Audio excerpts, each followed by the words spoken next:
You are the third world. You are the third world. By you. You are the third world.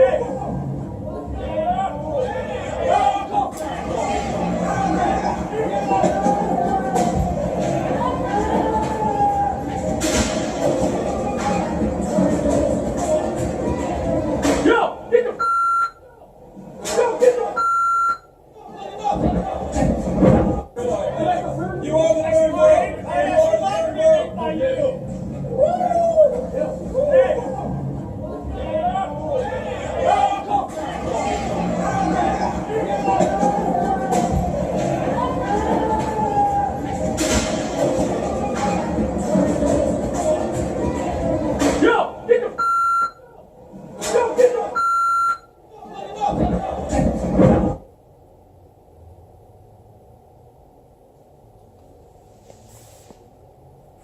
I'm not in the president's head, thank God.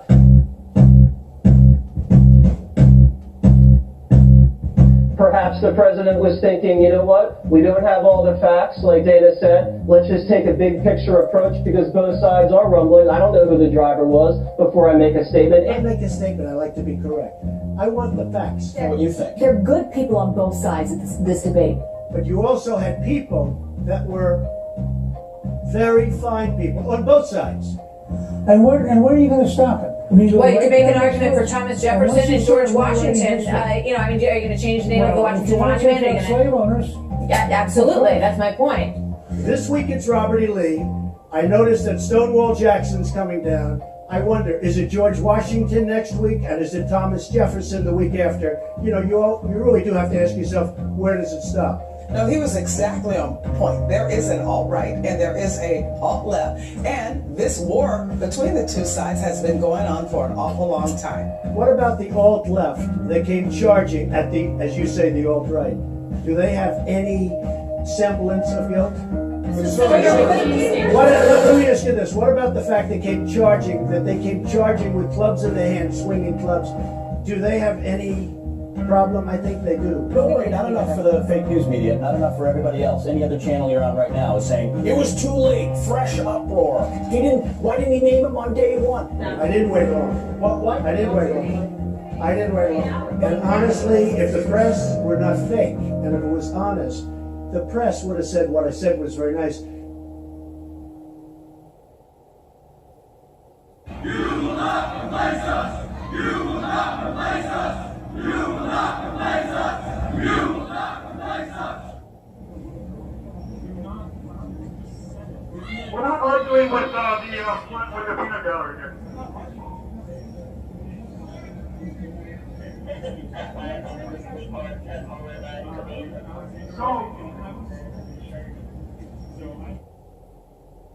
In Charlottesville, in Houston, August brought us a tale of two cities. One that showed us at once both the weaknesses and strengths of our great country. In Charlottesville, we saw the worst of America on full display. In the violence, vitriol, and vulgar racism of Nazi demonstrators, we stared evil in the face, and in the terrorist attack that ensued, we saw the ideology of hatred brought to its logical end point. None of us will soon forget this attack on innocent civilians.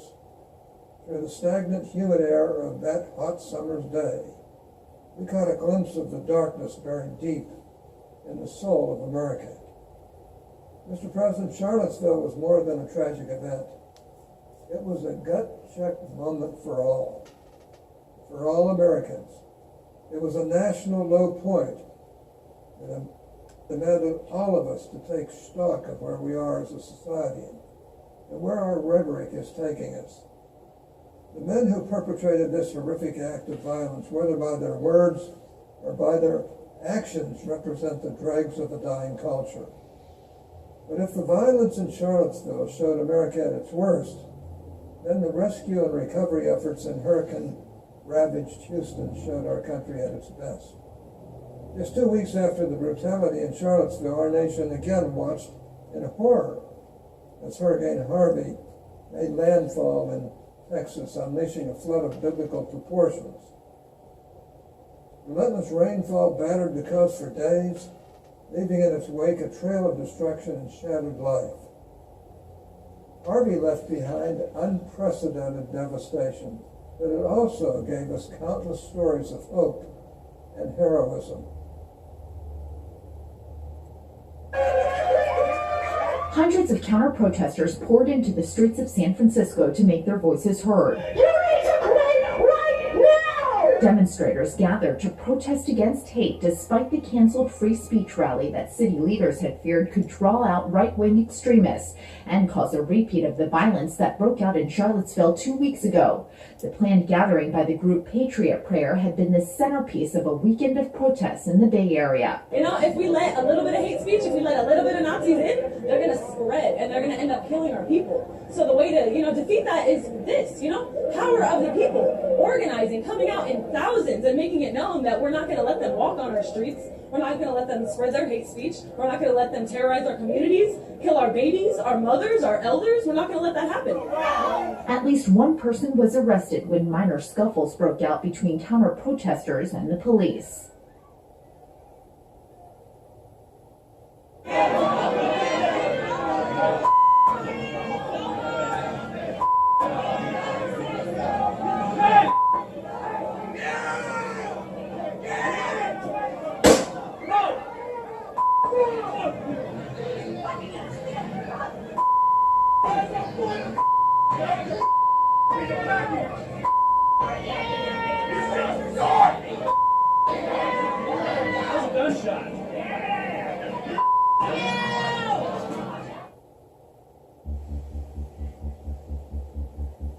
There needs to be radical changes that take place at the White House itself. It has to happen. I know Donald Trump. I don't think there's a racist bone in his body. What about the alt-left? They came charging at as you say, the alt-right. Do they have any semblance of guilt? I have a biggest concern to you, Mr. President. Trump Tower wiretap.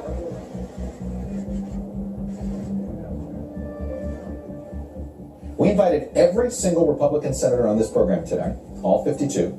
We asked roughly a dozen House Republicans, including a bunch of committee chairs, and we asked roughly a half dozen former Republican elected officials, and none of them agreed to discuss this issue with us today. Let's be honest, Republicans often don't really mind coming on Fox News Channel. We couldn't get anyone. To our viewers, we did reach out to our Republican leaders throughout the day. They all, at least for now, they refused to join us. Do you plan to go to Charlottesville, Mr. President? Bother either of you to see Nazis supporting this administration? We're talking about infrastructure today. Nazis. I'm talking about infrastructure.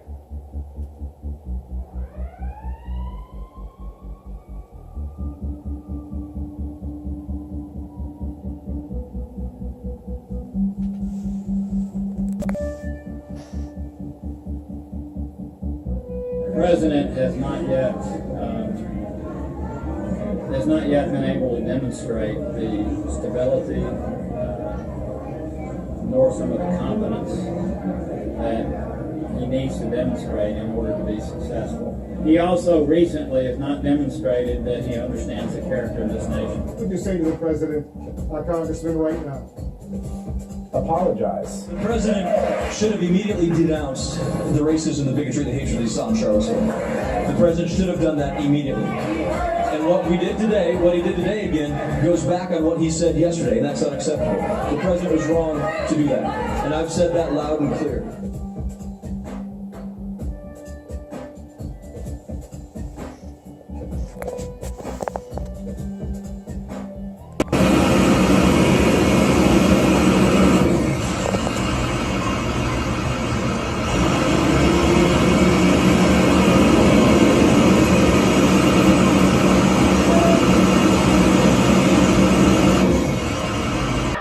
Blood on your hands! Blood on your hands!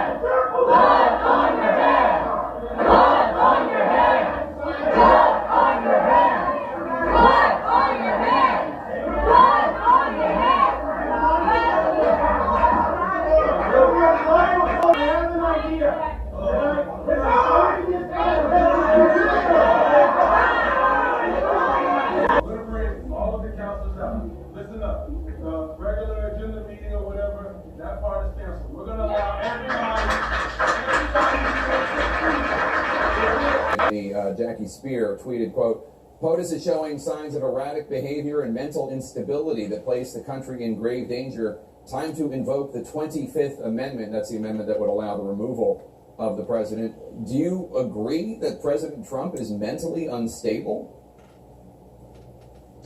Well, I certainly think that there's an issue with the president's capability. There's some attribute of his character that makes him seemingly incapable of introspection and a broad understanding of what the country really needs.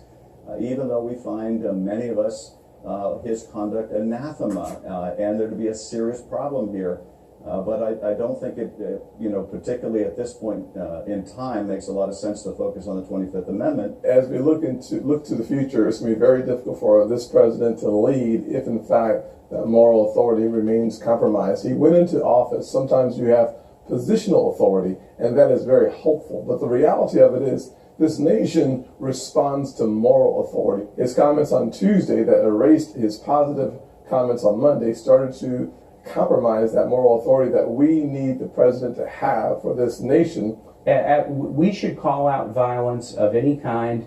Peacefully protesting is a constitutional right, but what the president did this week was suggesting there was some moral equivalence in Charlottesville, and that is outrageous. But when this white supremacist drives a car into a crowd of people, killing Heather Heyer and injuring scores more, and the president says there's fine people on both sides or there's violence on both sides, why is he so confused and unclear and unwilling to call out the violent white supremacy? And when you continue to give the impression that you don't understand the magnitude of being the president, being the leader of the free world, and you espouse that not only are those your values, but those are the values for your country, people around, not just people in the United States, but around the world, take note.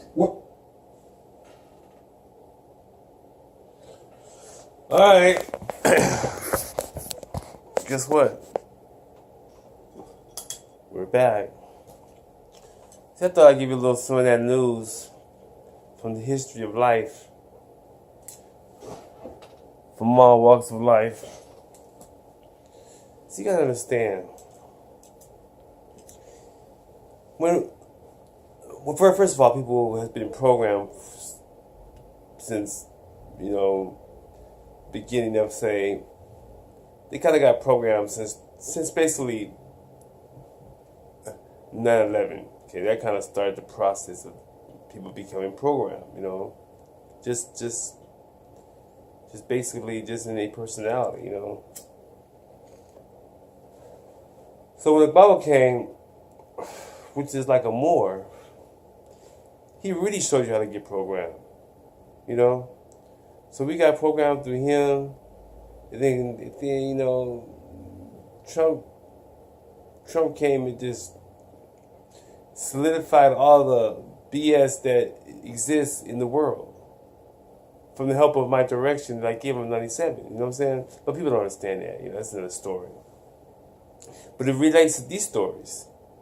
Because without that story, you won't know nothing about the stories that's coming forth in his mind, in his demeanor, in his process of what he's doing. It doesn't matter what he's doing or what he wants to do. The point is, what I gave him, he can't hide. It's just in him. He has to. That's the only thing he can go by. But you're probably saying, again, what did I really give him? You have to understand.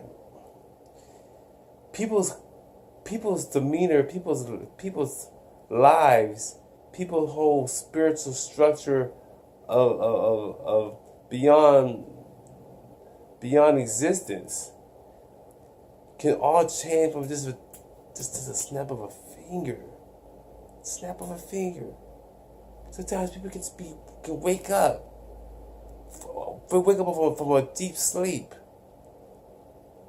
Be wide awake. Be sleeping. Be wide awake. Be snoozing out. Wide awake. Then somebody just come over there and just wake up. That's what to do the right thing. Spike Lee, he had to set up. At the end of the movie, wake up. So that's what I did. I woke him up. 97. You know, I yelled across the casino floor. Everybody heard. I don't know how many people was there. I'm pretty sure they all got, they all got briefed before they left. I'm pretty sure everybody in that room got briefed when I left. When I walked out, everybody got briefed. That whole floor was shut down. That whole floor was shut down. They want to know who the hell that was yelling across the room out there at me. What? Who? He's a fighter. What? Where's he from? Oh my god. Okay, I'll tell you what. And this was gonna go down. I don't know what's gonna go down. Only the people on the floor knows what went down in that meeting when I walked out. All I know is when I woke him up, he started working. He had to start working. He had to lock that room down, brief everybody, and get ready for the presidency 20 years later. 20 years of and you have to understand, the president is not just any other president. You know, he has a president with us. You know, he was famous before he became president, kind of like Ronald Reagan. You feel me?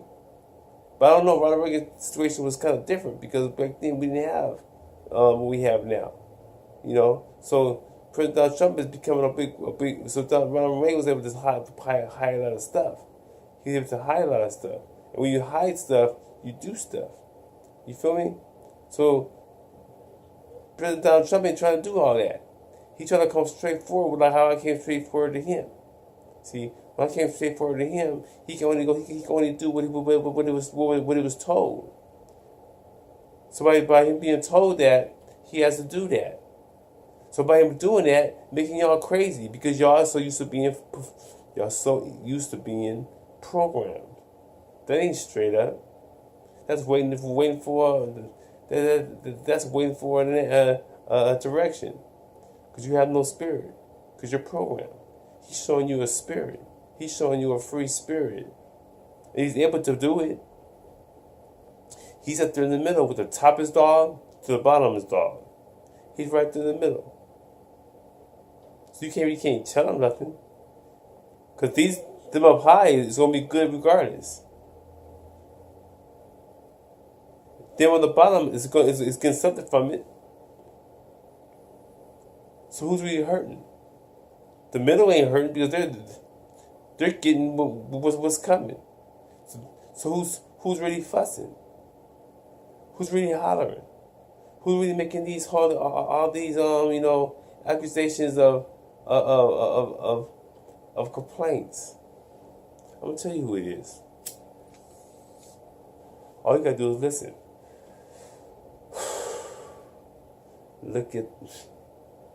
Look at the propaganda. You can't look at the propaganda. It's right there in your face.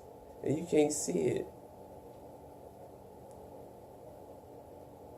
If you're used to being programmed for fear, guess what?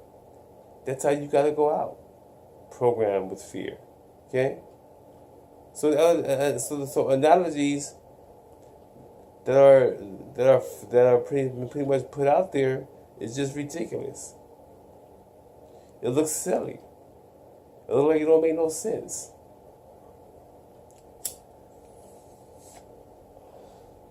So basically what President Trump is doing is exposing the people who thought they were just all that. It wasn't doing the damn thing. So you have to understand. One thing I told President Trump back in 97 was, you need to start showing what you know. Because these fools is doing nothing but lying on your ass. And I'm exposing them to you. Right in their face. Because now they got to answer to you. They have to answer to you. And when they answer to you, guess what? You know bullshit when you hear it. Come on, when you put it on the spot, it's different when you're used to getting paperwork and this happened here, but you're never been in the middle of nothing. Everybody has been obedient to you your whole life, see? I'm telling you, me and Donald Trump were raised the same way, somewhat. We both been lied to, every day of our lives, So nobody's really going to come up to us and try and put in this. All we got to do is just sit back and just, let the actors act, and let the, but you understand, people are dead. People are evil out there. People let a lot of things slide that shouldn't be sliding. Sometimes people won't let things slide that should be sliding. So you have to understand, when I came up, they saw a threat maybe worse than bad evilness or badness. Sometimes something called goodness is worse than that. We don't need this goodness right now. We don't need this goodness. What I'm going to do is, I'm going to stop you from going there and for whatever reason. Stopping some people from going over to meet Donald Trump, you got to answer. You got to give an answer for that. What's your answer for that? Because I think he just told me the truth. So by him telling me the truth, you can't override that truth. You couldn't come up to me and let me. I'm sitting right there. So you have to answer. So right then that response. So when he went over there, I got the word from whoever, and he probably found out it was all bullshit. He went to work. And that's what he's doing. He's exposing all the bullshit, like I exposed his bullshit. See, how many times I listen? People only go by people only live by what they experience. Okay, what they experience from a truthful spiritual connection, not from this bullshit that y'all try to institutionalize people with. That's good. We need that. Don't get me wrong. I'm not going against no institution that we have. All those institutions we need to have those. We have to have those in order to have some kind of civilized society or with a bunch of sinners. Okay, but we're sinners though. We already went through that. We already established the true definition of sinners. Okay, and that's us. So by us being sinners, we gotta live in some kind of society that's civilized. You have to have that. But you still need order though. Why? Because of the emotions, because of the buildup, because of the lies. The lies. When lies have been formed, you think there's not gonna be an end to it? So the only way you can pretty much deal with it is to expose it. Not to expose it from just telling you stuff, because people can twist that in a heartbeat. That's not enough. You got to expose it in a situation, in a scenario. You got to put a scenario in there. I took that scenario and just went with it. If I didn't go for that scenario and go up there and tell Donald Trump would probably on the street somewhere, or he might be hired somewhere. You never know. I can't predict what would happen. All I know is it did happen. And I exposed some of the stuff that he's exposing. And you have to understand, the whole time you always stay in the middle. Not really up there with Bill Gates. You have to understand, all this paperwork, all this paper we have. People make this, people make that. Come on.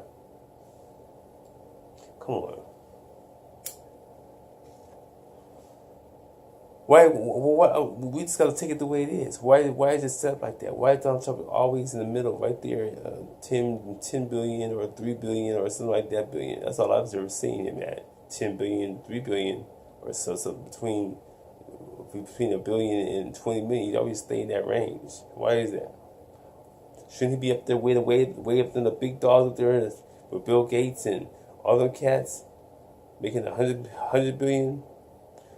Or down there with us, broke, ain't got nothing, you know what I'm saying? But what we got, a little bit what we got, which is something, because it's ours, But he's always staying that middle path.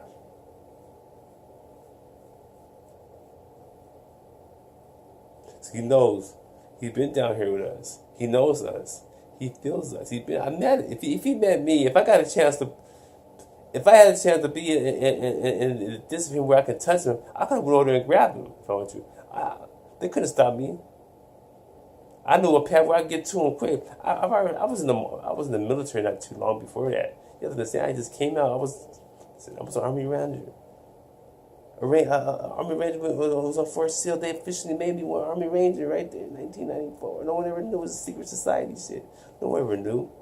He made me an Army Ranger because he knew me. He knew how I was. He studied me. He said, "Man, you don't know who you are, do you? You're a Ranger. I'm officially giving you a Ranger."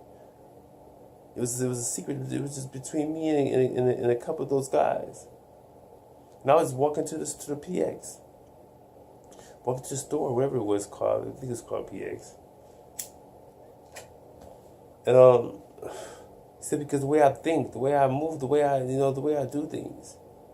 Because you have to understand, when I came down the escalator to meet Donald Trump, I saw a path. I already said, I'll get to him right here. Get to him. So when I went to him in a proper way, through the security, I just walked in to see. Because I could have walked in right here. I could have ran up to him and did what I wanted with him. No one could have stopped me. There's some females right there. There's nobody right there. But I went through a way to see how much security do they have any security for this dude? I mean, if I could walk to him that quick and that fast, somebody got to show me something. Because there's no way in the world I should be able to get Donald Trump this quick, him being a billionaire. This is in 97. Okay? If I get to him that quick, with nobody stopping me, nobody around, dude, listen, I was on the escalator already staking the place out. All right, looking over. So when I got down to the floor, I already staked that out. This is easy money. So I might as well come at y'all with the okie doke. See if y'all gonna fall for it. Because if y'all don't fall for this, somebody was him. I don't know. I can't even say it, but I don't know. Something ain't right. So when I walked over there through the people to get to him, I just walked in. Me and my boy gangstered out, looking like straight out of Mexican mafia. We walking up there. The person that stopped me was the most nerdiest of them all. All the big dogs, the ones who look like they just got all the muscle and they didn't stop me. It was the weakest link. The weakest link stopped.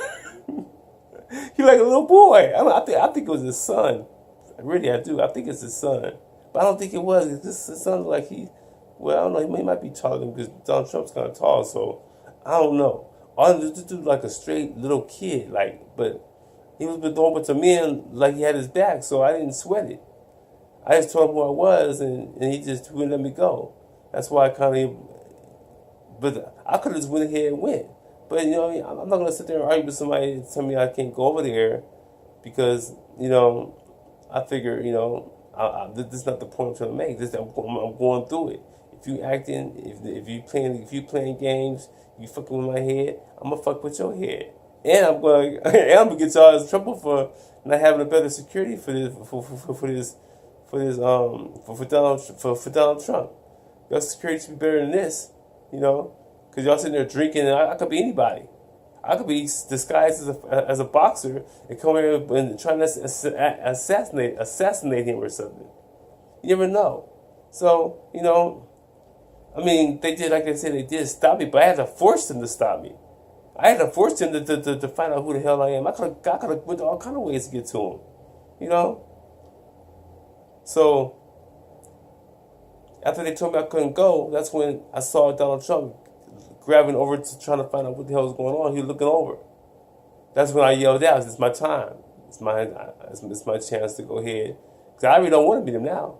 What am I meet him for? I mean, after all this bullshit, I don't want to meet you. I want to get you conscious.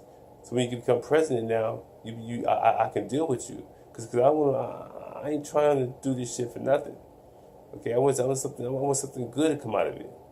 So when I see all this bullshit about people fighting and fussing and hollering over Donald Trump, what he's doing, her doing that means he's doing a good job.